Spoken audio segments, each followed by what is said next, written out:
Hello everyone, I'm Nayaswami Asha, and I'm very happy to be with you again to be talking about this wonderful book, The Essence of Self-Realization. I keep forgetting, this is my 1990 copy, so the contents of this book are still the same, but the cover looks a little different. It's been upgraded some, but the title is the same. The Essence of Self-Realization, The Wisdom of Paramhansa Yogananda. And we are simply going through this book chapter by chapter, and building up an understanding of the spiritual life that this book will give us. It's been a great exercise so far, and it has all the promise of being good all the way through to the end. So we're up to chapter 3, and the title of this chapter is The Dream Nature of the Universe. What we've passed through so far is the purpose of life, and the path, the folly of materialism, the purpose of life, and now the dream nature of the universe. I put a couple of notes in this chapter that says, well, it seems pretty darn real to me. And that is really the essence of the issue here.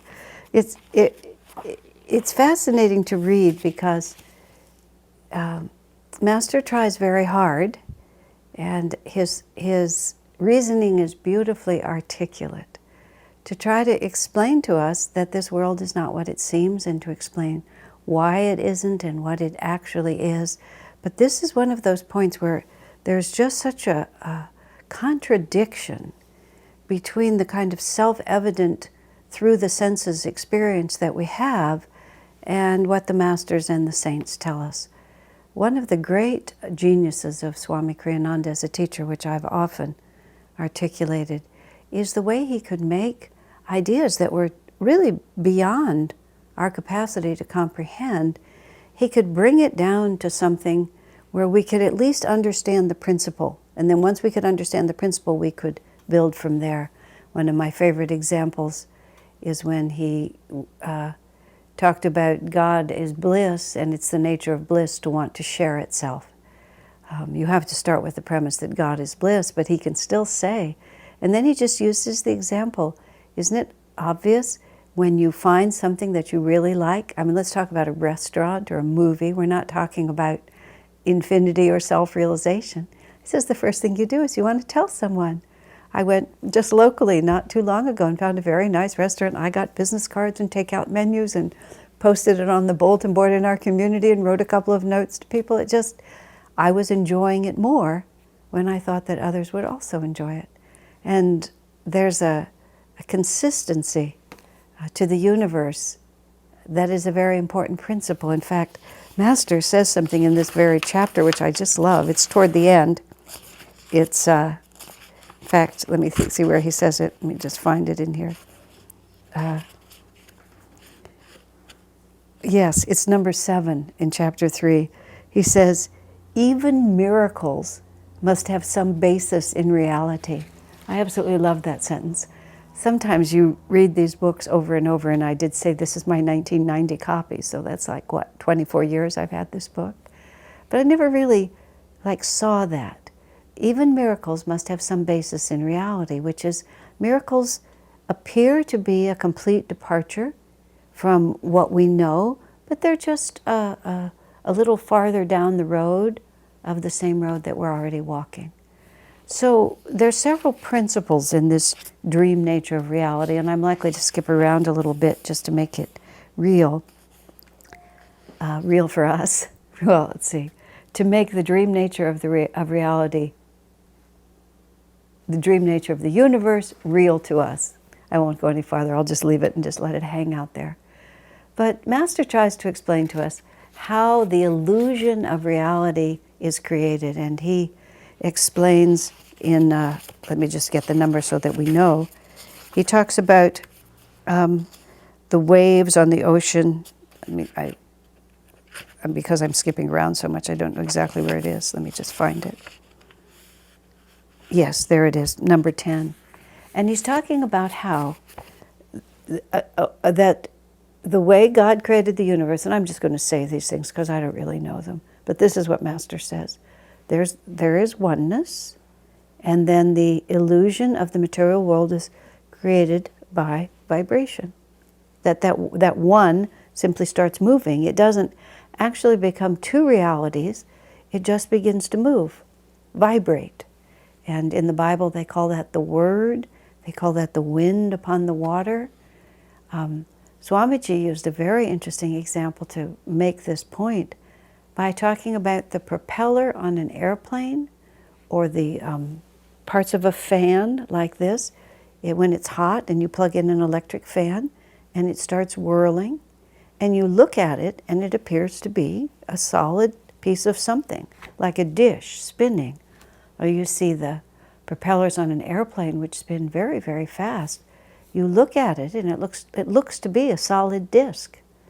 But when that vibration stops, when the movement stops and the propeller comes back, you see actually that it's 2 or 3 or 10, but just separate spines that are all moving so quickly that the vibration blurs the separation, blurs the reality of what you're looking at. So Master explains that in the beginning is the consciousness of God. There is no other foundation. And that vibration of the spirit is absolutely still, and then it vibrates, and it moves like this. But it moves so quickly that it begins to give us the impression that there's actually a material universe here. Physicists and other scientists have been looking into this really closely, and they have all declared without the necessity for any reference to God or spirituality, that matter is in fact just energy vibrating. That it's a lot of little atoms and they're all just spinning their little hearts out, and with such intensity that we have the impression that there's a solid universe here. Well, that's fascinating to contemplate, but the question is, how can I use that information to actually change my experience of life? For me, I can speculate, and I'm mildly interested in realities that are merely theoretical and beyond my experience. But what really gives life and substance to my spiritual search is my experience of life. Now, earlier on, before I come back here to the duality and the waves, earlier in this chapter, when Master's beginning to make the case, he tries to get us to understand the dream nature of this universe. And he's, like Swamiji learned from Master, he gives us an example that we all know about, which is the dream nature of what we call dreams in our sleep state, our subconscious sleep. Dreams are so fascinating because, of course, they're so real when they happen. And we only recognize them as dreams when we are drawn out of subconsciousness to the conscious level and can look objectively at what we just went through. But the power and fascination of subconscious sleep dreams is that when we are having them, they are every bit as real as any other experience we have. Whether they're blissful, whether they're nightmares, whatever they might be, when they're happening, it is the only reality we know. And if we're frightened, if we're hurt, if we're disappointed, I used to have this persistent dream where I would do something very unfortunate, nothing in particular, it would vary a little bit, and that unfortunate action would cause the destruction of my reputation or my position or my friendships or my relationships, whatever it might be, that some thoughtless act on my part would have catastrophic consequences in my life.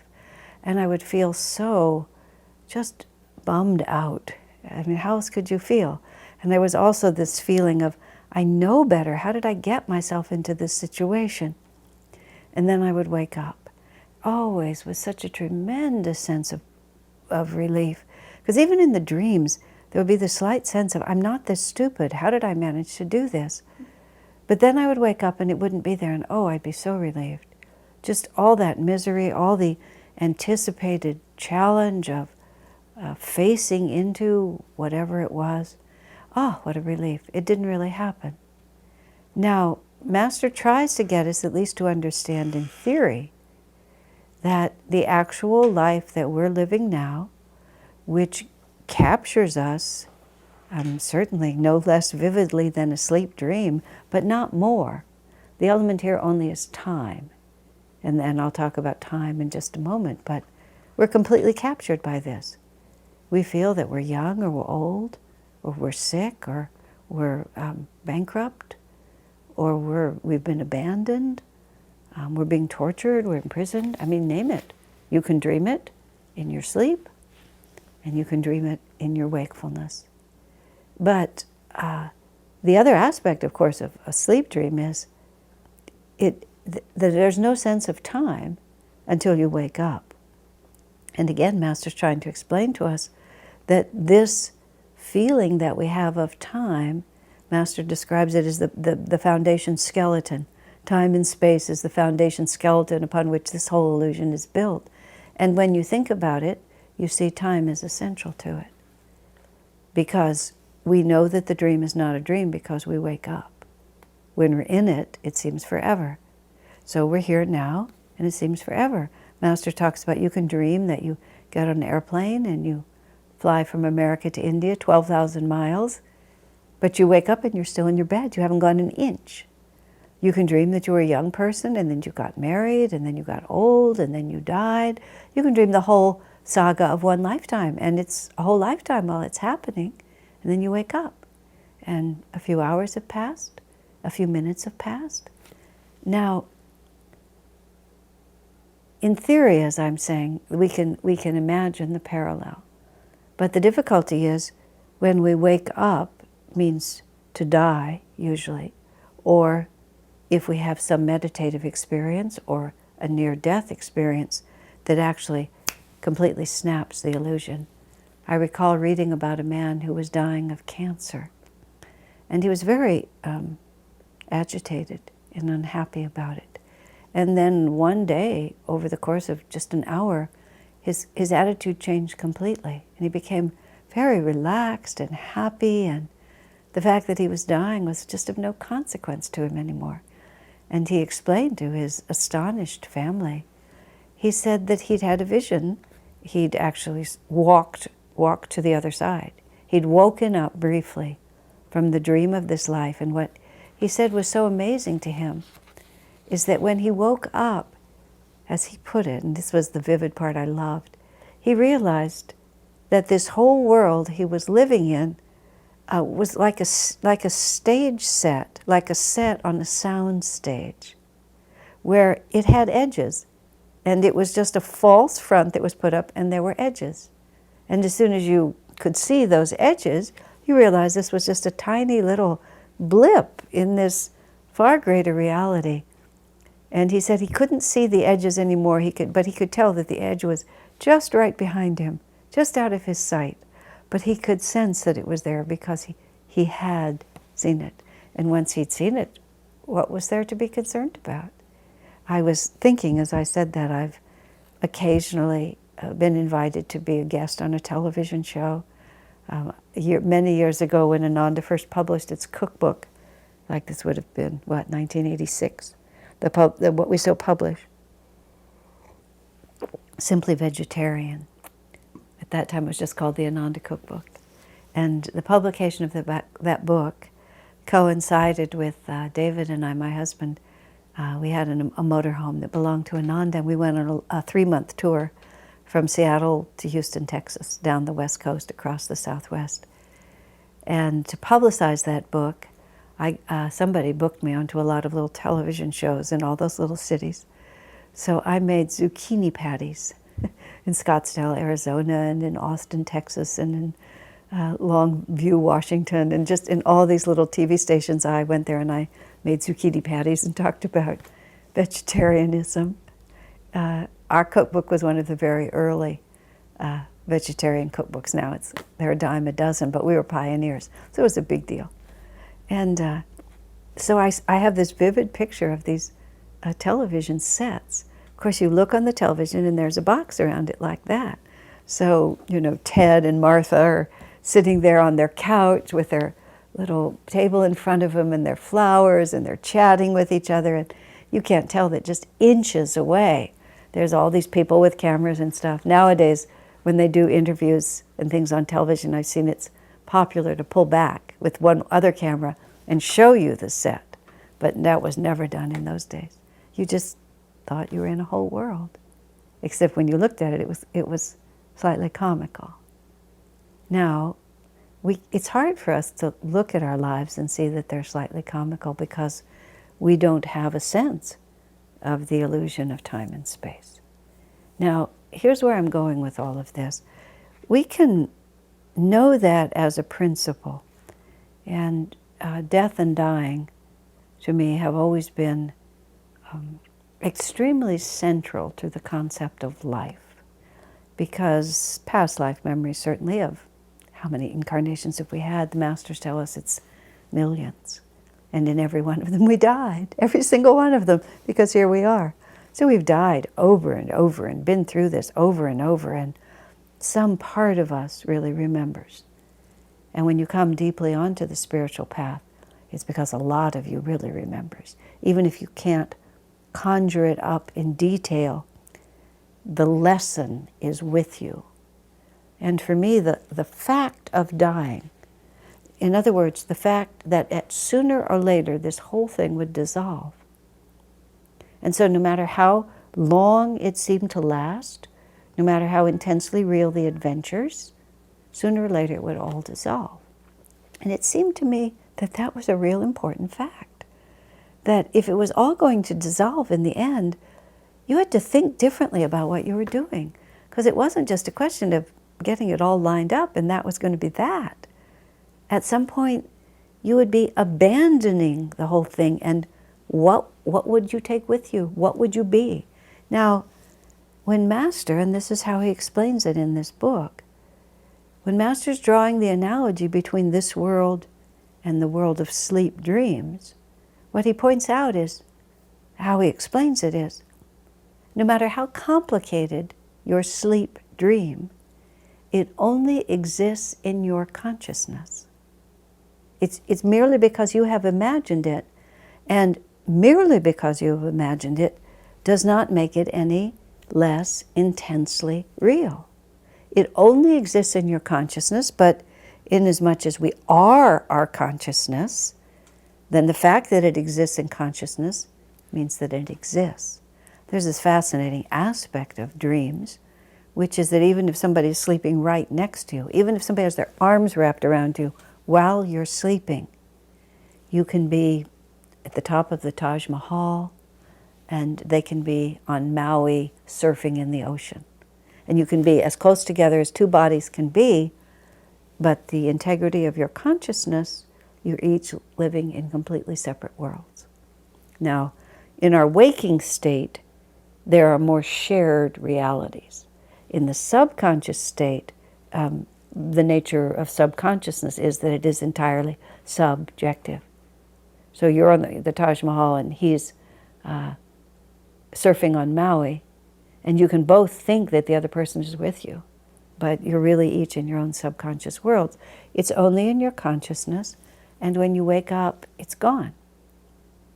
So when we die, as I've come to understand from the masters and whatever memories I have, incarnational memories I have, and intuition, consciousness remains. We don't lose consciousness. We just discover that everything we were experiencing existed only in our consciousness. Because everything is consciousness. Everything that we experience. In fact, what's so fun to think about is the fact that you realize that you're always and only ever experiencing your own consciousness. Even if objectively you know that you were both, whoever you're trying to share with, were in the same place. But there's always this, how it happens for me is the only way it really happens. People compare notes. Memories are different. Perceptions in the moment are different. Happiness or sadness is profoundly different. So one person may have an extremely affectionate regard for a small black dog, and being in the presence of a small black dog is just the happiest thing in the world for them. Another person may have a deep deeply ingrained fear of all dogs, especially small black dogs. And so the two of you are facing exactly the same, even a shared reality, but within your consciousness, one person is uplifted and enlightened by that, and the other is terrified. Because it's all just a matter of what's going on in your consciousness. Now, that principle, once you start thinking about it seriously, has, well, literally infinite ramifications. So the beginning of the idea that the dream nature of the universe, the practical, useful nature of the idea, the dream nature of the universe, is the fact that life exists only in your consciousness. Now you see, consciousness then is something that we have something to do with. We can't necessarily answer the question as to why God did this in the first place. We may not necessarily be able to really grasp that it's just energy vibrations around us.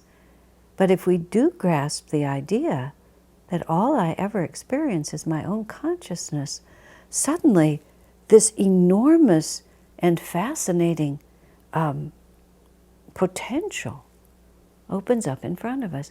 I remember when I first grasped this idea, I was still in college, and I have to honestly say, I ingested something which changed my consciousness. I never drank or anything like that, but I came up in the hippie era, and I ingested a little something that chemically shifted my consciousness. I was never, as I was saying in some webinar I was giving recently, I was never a very good hippie because I really did not like having my consciousness changed. I didn't really like drinking. I didn't like drugs. I like having my own mind under my own mastery.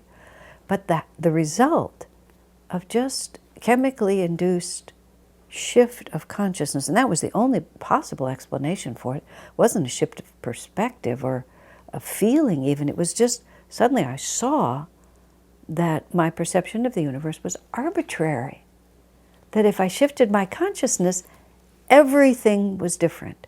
In other words, the cornerstone of all that we call real is your state of consciousness. Once I got that, I never looked back. Why take drugs? What's the point?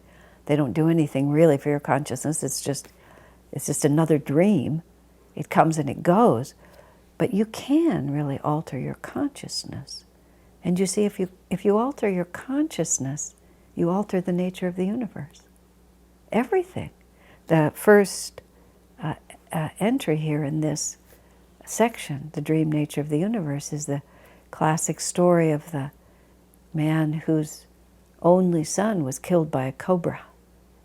And he was sitting quietly under a tree, and his wife came to him in a state of enormous despair.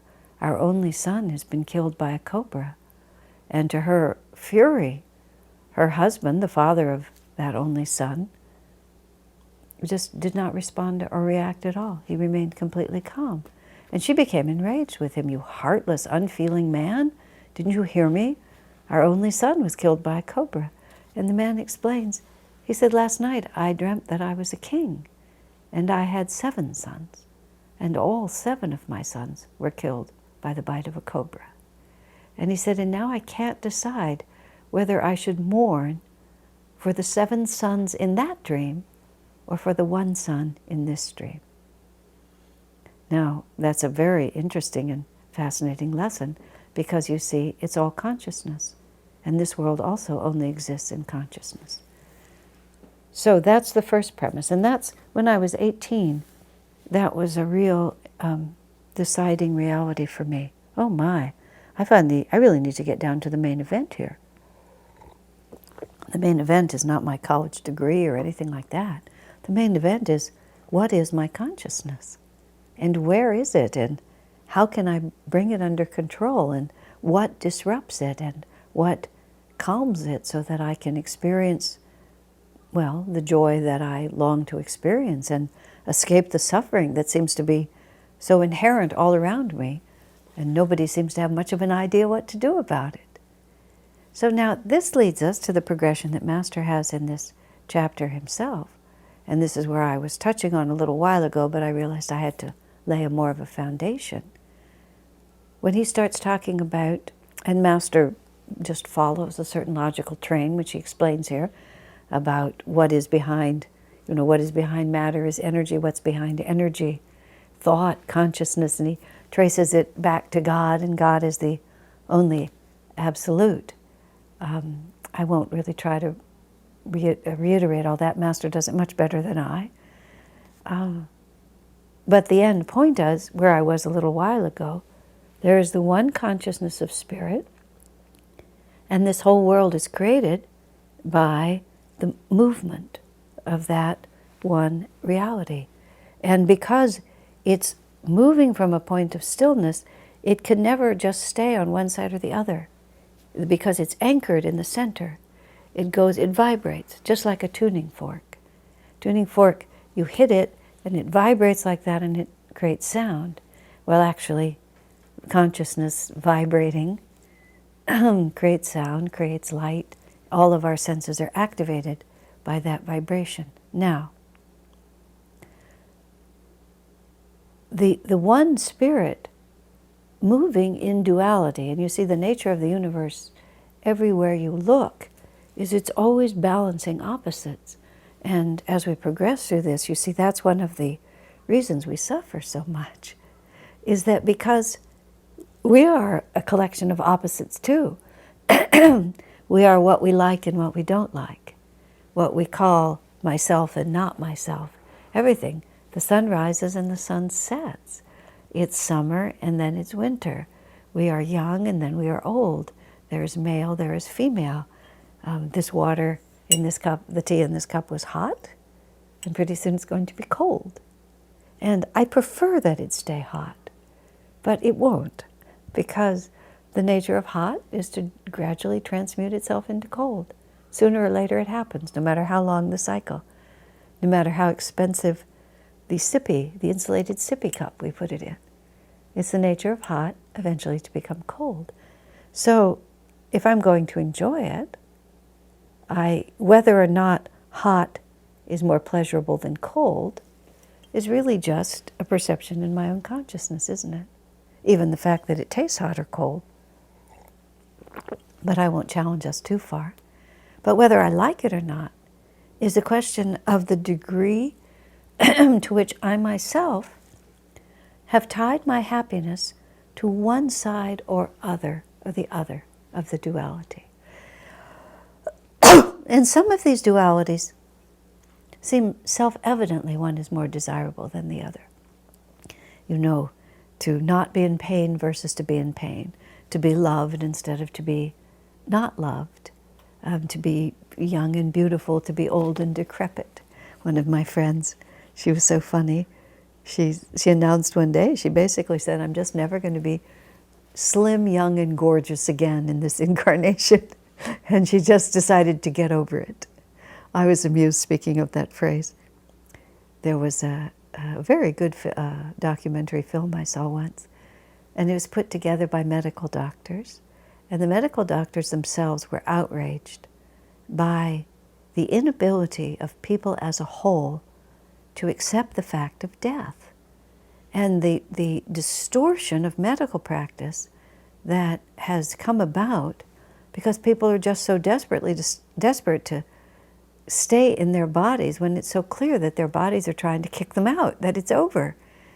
I've read somewhere, and I think it's a relatively true fact, that like 70 cents of every medical dollar is spent in the last 6 months of life to extend life by an average of 3 weeks. And that the entire cost of healthcare crisis is caused because of that.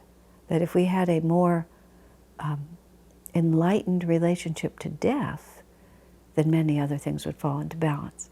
So the end point of this was a interview with a number of doctors, and one of the doctors said he would really like it to be part of common medical practice, that you could sit down with your patients and say, you're mortal, you are going to die, get over it.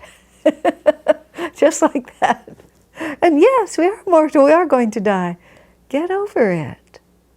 Okay, but we don't. We say, this is what I want, this is what I don't want. And we work really hard to get the half of the equation set up just the way we want it. We grip it for everything we're worth, and then it begins to slip away, and we freak out. I remember Swamiji, one of the earliest quotes of his that I remember from 1968, 69 it must have been, because that's when I met him. He said, the only certainty in life is change. Most people do not enjoy change, therefore most people suffer. Okay, now this is where the dream nature of the universe, the fact that God is singular and still, and this world is just opposites, alternating opposites, becomes very practical. No matter how far you believe this or not, if you start paying attention to your life experience, you will see, because it's all consciousness, the more you live in attachment to half of the equation, the more you will suffer when that half of the equation goes away. Now, that doesn't mean that you are indifferent to the natural side of life, but the degree to which you allow your consciousness to move completely away from center and to cling to one side or another, it is the degree to which you will suffer when it goes back the other way. Because first it will inevitably go back the other way, and all you ever have is your consciousness. So your consciousness can participate in the dream. You can even enjoy the dream. On our particular path, both Swamiji and Master himself set us an example of how to live in this world. And they lived with full commitment in this world. They were very ambitious to make things happen. They committed themselves in their friendships with people. They believed deeply in their work. They worked very hard. But their consciousness was always in the center. And if it was necessary to create this reality, and they put themselves into it completely, if it succeeded for a time, that was wonderful. And if it didn't, you see, it was all consciousness. It only existed in their own consciousness. And everything except consciousness itself is just a dream. It just lasts for a while. But what we achieve, you see, and what we acquire in our own consciousness is what we always have. It's what we always have. Swamiji made an interesting statement once. He said that he was never different in his subconscious dreams than he was in his waking state. In other words, he had no, what he really was saying is he had no vrittis in his chakras. That's what he actually said. There was no hidden reality in his nature. I was just describing to you how I would have a dream in which I'd do something dishonorable. And in the dream, I could actually do something dishonorable. I would instantly regret it, which I thought was some progress. But I could still do it. In my conscious life, I would like to think I wouldn't even do it. But in my subconscious life, there was still either a memory or an inclination. I think of it as a past life memory. In fact, I think those dreams were reinforcing past life memories. But still, I could do it. And I was always shocked by myself for doing something dishonorable, but I would still do it. And Swamiji said in his sleep, he's exactly the same as he is in his waking state. It's all cleared out. In other words, he stands right in the center, and the waves of life can't shift him. Now, even-minded and cheerful is how it's expressed on the yogic path. You should always be even-minded and cheerful, the yogis tell us. And when you first hear that, it's just like, it's so bewildering, you can't even think about where to put it. At least that's how I felt. Even-minded and cheerful. I don't know, I was experiencing life in all its many dimensions. I was drinking the cup of life down to the dregs. Even-minded and cheerful just sounded like boring. Let's start there. But I couldn't even get what they were trying to tell me. And I actually heard that advice before I met Swamiji and saw the practical application of it. But what it says is, all you ever have is your consciousness. Do you want to dream? Do you want to suffer for the dream last night or the dream in the morning? Or do we want to just live in right consciousness, behaving appropriately? Behaving appropriately in a sense that man, although his detachment was admirable, who refused to mourn the death of his son, might have thought about comforting his wife. And perhaps it occurred to him afterwards to do so, to try to help her. I remember when my father died, he was in his 80s, and he had been resident in a care facility because he had some kind of age-related dementia. And he was a very sweet man in those last years, and he was very popular among his the people he shared the home with and the staff. He was just a very nice fellow. And when he died, and I was there, and my sister and brother were also present, they were sad to see him go, and they wept because they were sad that he had died. I thought to myself afterwards, how much can these people cry? I would hope that they would have a different attitude toward death, but they were missing him. But when I felt him leave his body, I felt so much joy from him and with him in the departure. He'd lived a good life. It wasn't, parts of it were more of a struggle. My mother had passed before him, and it was done. Good job, Dad.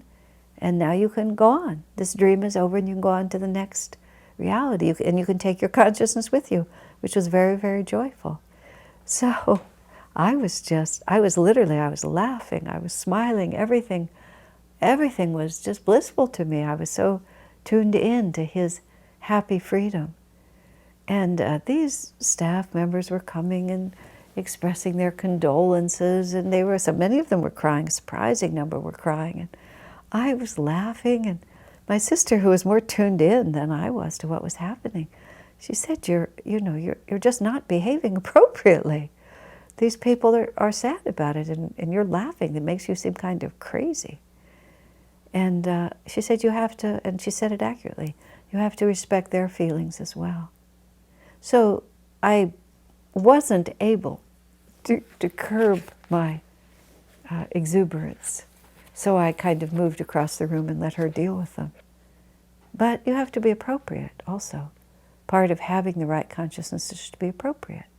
You can't just laugh when other people are weeping, even if you see that their sorrow is causeless.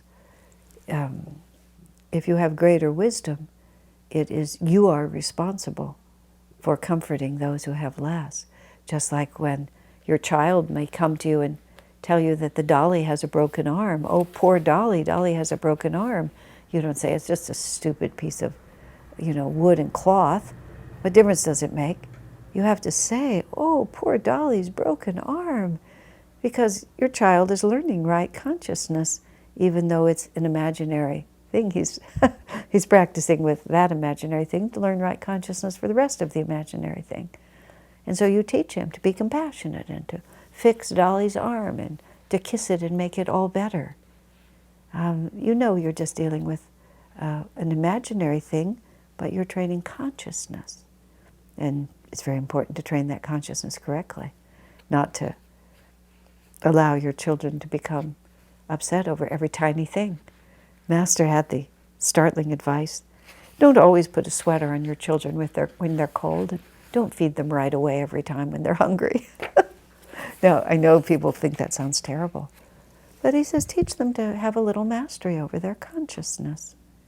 Teach them to be strong and to recognize that I'm going to be hungry again. I can last a little while. A woman who raised 5 children wrote a book, and she called it, Didn't I Feed You Yesterday? It always seemed to epitomize the sort of endless nature of the physical world to me. Okay, so now let me think. Oh, I know what I was going to say, which is very important. How do we move from respecting the fact that Master says that this universe is a dream to actually having either a perception of that or at least an intuitive understanding of its truth? Well, by experience, by introspection, and by paying attention to that experience. And This is why we start with some practical application of both awareness and self-discipline. And the beginning of that practical application is to notice that what Master asserts is true, that there is a duality to this universe, which when Master's using the image of waves on the top of the ocean is the great infinite spirit, and the waves that happen on the surface, if there's a high wave here, there has to be a trough over here. And then eventually that trough is raised up, and this wave comes down, and the overall volume and experience of the ocean is never changed. It's just the ocean itself springs up as waves, even can be whipped by the wind into huge waves. But sooner or later, no matter how high the wave, there'll be a corresponding trough, and the overall ocean will never be affected. He uses this as an image to say, no matter how tumultuous life may seem, eventually something else will happen, and there will be a balancing reality. Now, from incarnation to incarnation, sometimes it takes before karma balances, but even in one lifetime, think of it like this. You may be horribly unhappy about something that's happened, and no matter how upset you are, sooner or later you will fall asleep. And when you fall asleep, of course you may take it into your dreams, but often, and at least for part of your sleep, it won't exist anymore. It's gone. Somebody you love may have died. Perhaps your hopes have been disappointed in a way that is irrevocable in that particular way for this incarnation. You may cry yourself to sleep, but sooner or later you'll be asleep. And your consciousness will be somewhere else. And when your consciousness is somewhere else, you see, all of circumstances have changed. Then you wake up and you realize you're back in this dream. Or simply time passes. Most people adjust to karmic challenges not because they really expand to meet them, but because they just outlast them. The way Swami talks about it is, if our consciousness, let's say, is this big, a wave of karma comes that's this big, and we feel overwhelmed by it. And he, just in terms of spiritual growth, Swamiji tells us that if, in the moment of challenge, we can expand our consciousness to meet it, then we can make great strides in terms of finishing that karma and not having to see it again. Friends of mine have been challenged from time to time by Swamiji in terms of forgiveness and facing into difficult circumstances. And on several occasions when people told me that they, even though they did not have the confidence in themselves that Swami was showing in them, when they did expand their consciousness to meet it, they were astonished to see how that karma could be washed away so much more easily than they imagined when they first confronted it. But see, what happens is, let's think of it like a wave. A wave has a certain crest, but then it gradually falls. Even the largest wave will eventually hit the beach, and then it'll stretch out on the beach, and then it will dissipate. Even a tsunami will come in, no matter how big it is. It will eventually hit the beach, and it will disappear and return to the ocean. And what we often do is, we really do not expand our consciousness. We just wait till the wave gets smaller than we are, and then we say, I'm over it. We're not really over it, we've just outlasted it. But if it comes to us in this size again, if we haven't grown, it'll overwhelm us in the same way. It's all about how we respond. So, coming back to where we are with duality, understanding that the dream nature of this universe exists within our consciousness, understanding that our consciousness is the one thing that we have some control over. Now, it may not feel that immediately, but ultimately, our consciousness is real, is eternally real, and it is ourselves.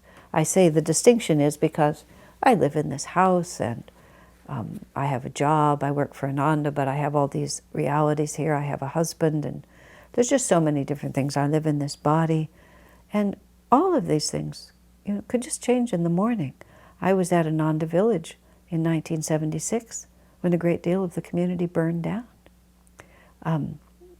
It was exciting, even at the time.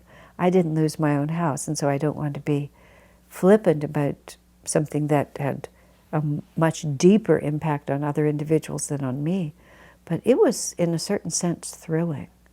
It was thrilling to watch fire. I don't mean that I'm some kind of a pyromaniac. I think that's what that's called. But just to realize how puny we are, just how tiny we are in this whole thing, and what folly it is to cling. Because that fire it just ravaged right through. It'd been 7 years of drought. All of our houses were built in these wooded areas. Many of those trees were so dry. We did not do good fire clearing at that time. The fire just laughed at us and just ate our houses into ash. Boom! Just like that, gone. And all of our careful work and everything that we did, just ash, just like that. When you see pictures of the tsunamis that have happened occasionally in recent times, just gone, like that. Now you can either be totally frightened at all times and try to push it to one side and hold it there, or you can realize, oh, here's a lesson for me. Let me go back into the only reality that I ever have, which is my conscious response to this. Ananda as a whole was just magnificent. And in the movie Finding Happiness, you hear Devi talking about her response. And it was helped by her husband, Jyotish, who made a joke about the fact that their house had burned down. And she realized, what if I really lost some stuff, but everything that's really true I still have? So we start practicing. We start practicing in little ways, even-minded and cheerful. When this happens, I don't have to, cling desperately to what's being taken away from me. I might shed a few tears and even from my deep center recognize that this is very sad. I remember when Swami Kriyananda's father died. I knew his parents at the end of their lives. His father died before his mother did. She lived only 6 months after. They'd been married for 6 months, 60 years. And when I saw her a couple of months before she died, but in that last interlude, I could see she wanted to talk about her husband. And I said, you were married for 60 years. I said, that's a long time. And I remember she just looked at me like this and so sincerely and so sweetly said, no, it wasn't. Just like that. I mean, it was beautiful, that the life they had together. They were an exemplary couple. And it's fair when you see the spring flowers going away, when you see the autumn leaves falling off the tree, when you look in the mirror and realize that your youth is gone and you're in another part of life, and you look at what used to be your darling, cute little baby boy, and he's now twice as big as you are, and perhaps attractive, but certainly not your darling little boy anymore. You can say, oh, he was so cute, it was such fun when he was mine. And then, even-minded and cheerful, just calmly centered. Now, when we begin to try to live at the center point from which the dream emanates, then we begin to experience that there is a continuing reality, which is my consciousness, and there is this ever-changing parade of circumstances that just never ends. And you begin to realize, oh, that's what the masters are talking about. There is this eternal now, this eternal bliss, actually, this unchanging stillness at the center of everything. And the strength, the compassion, the joy, the power to cope with changing circumstances that comes from that begins to cause you to read, oh, the dream nature of the universe. For what should I mourn? That tragedy I dreamed of last night, or this tragedy that's unfolding before me? I need to respond appropriately, but it doesn't have to pull me out of my center, because time is the skeleton on which this whole thing is built, and time itself, it's always now. And the consciousness I have in the now as the only consciousness I will ever have. It's fascinating. This path, I was saying to someone today, I've been on this path since I was 18. I met Swami 4 years later when I was 22. This path meaning the principles of self-realization. When I met Swami at the age of 22 is when it really clicked into focus for me, especially since the minute I saw him. There hasn't been one day that hasn't been really interesting. And not one day when I haven't felt, what an extraordinary blessing it is to have a clue, just to have a clue, and to be able to then know where happiness can be found and how to go about finding it. Greatest blessing of all times. We have one question. Let's take that before we go on.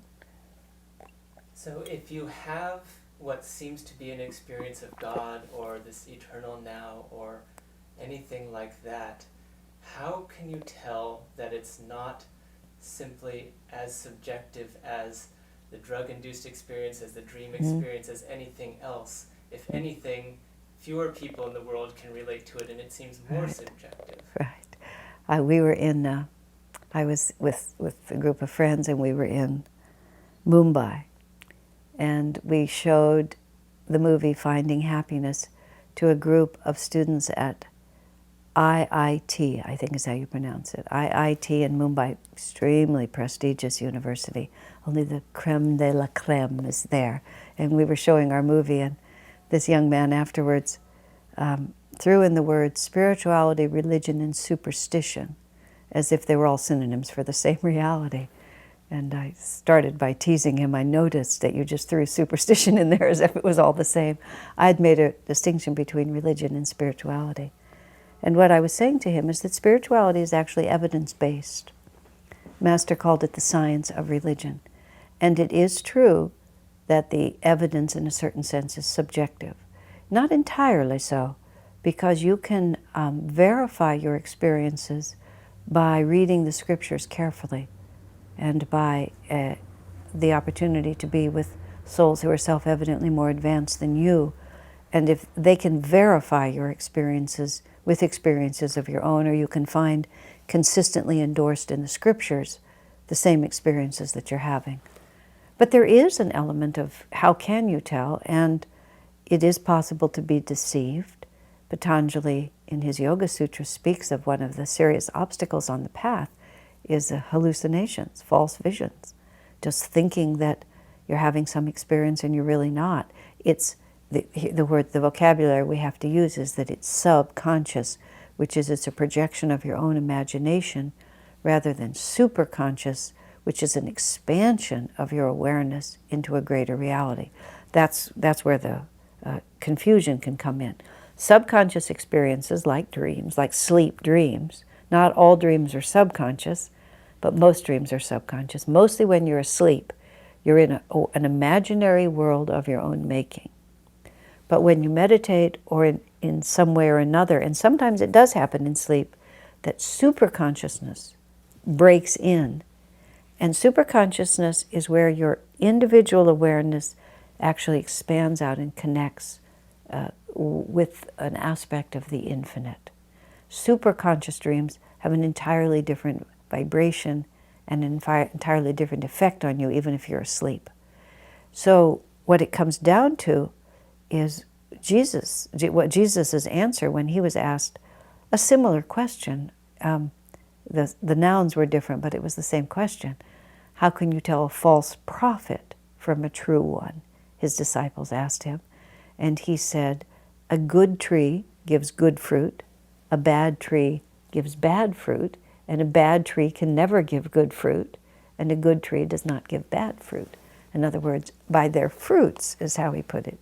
Ye shall know them. So you can tell the quality of your experiences by the impact it has upon you, and especially by the transforming effect it has upon you. If the dream is merely, if the experience is merely subconscious or illusory, well, let me work from the other side. If it's superconscious, it's always expansive. You feel more expanded from the experience. You have a greater sense of connection with reality, with creation, and reality beyond creation. You are calm inside. There is a greater detachment from yourself. There, you find it easier. You have more patience. You have more endurance. You have more hope. You are less inclined to be discouraged by small circumstances. In other words, you become a better, more highly functioning, happier person. You can have exactly the same apparent vision, but if it doesn't have any tangible effect on your consciousness, then you need to be a little suspicious about it. And the only way you can really know is by experience and by, well, the help of those whose judgment you trust. And in fact, a very important part of the spiritual path is really learning to discern. That's why Patanjali put it in there. You have to learn to discern what a false vision is. You have to develop the sensitivity to really recognize genuinely spiritual vibrations. And it's not as hard as you think. And what you're also learning to trust is you're really learning to trust your own ability to discern. And we usually learn that by making mistakes. We put all our eggs in a basket that is holy, in the sense that there's a lot of broken places and stuff falls through, instead of holy, which is really a gift from God. And we have to have the courage to make mistakes. What Swamiji often suggests is, if you're not certain, take it one step at a time. And in fact, false visions often encourage ourselves to behave in impractical, foolish ways, because we become all emotional, we become all off-center, and has to be done now, and has to be done like this. Whereas true superconscious experiences of anything just make us even more able to respond appropriately. And we don't feel frantic and compelled to do impractical things. We just know that God is in charge, and it will all come out as it should in the end. These are very big learnings. That's why even I'm reading through this chapter today, The Dream Nature of the Universe. When I saw it, I just thought, oh dear, how am I going to persuade people to believe that the universe is just a dream when I myself find it hard to believe? And I just said, it just doesn't seem like a dream. But I have found that when I integrate into my everyday life the implications of what if it were a dream, I find that I feel more in touch with an underlying reality and less compelled by the transitory nature of this world. The transitory nature of this world is self-evident. And one of the things that teaches us is simply experience. We hear it, but then we live as if it were true. And then after a while, the experiences we have when we live as if awaken in us an actual experience of what is. When you're living according to high principles, even if at first it's only an affirmation or a creative visualization, you are affirming and visualizing a reality that is actually there. And by that conscious act of determined will, what you're doing is you're attuning your vibration with a higher vibration, and those will merge. It's not just a subconscious dream that has no reality. What you are affirming when you're moving toward the revealed, the revelations of the masters, is you are putting yourself in tune, and then vibrations merge. And then there's no question as to whether or not this is superconscious. You just know. You look at your hand, it's there.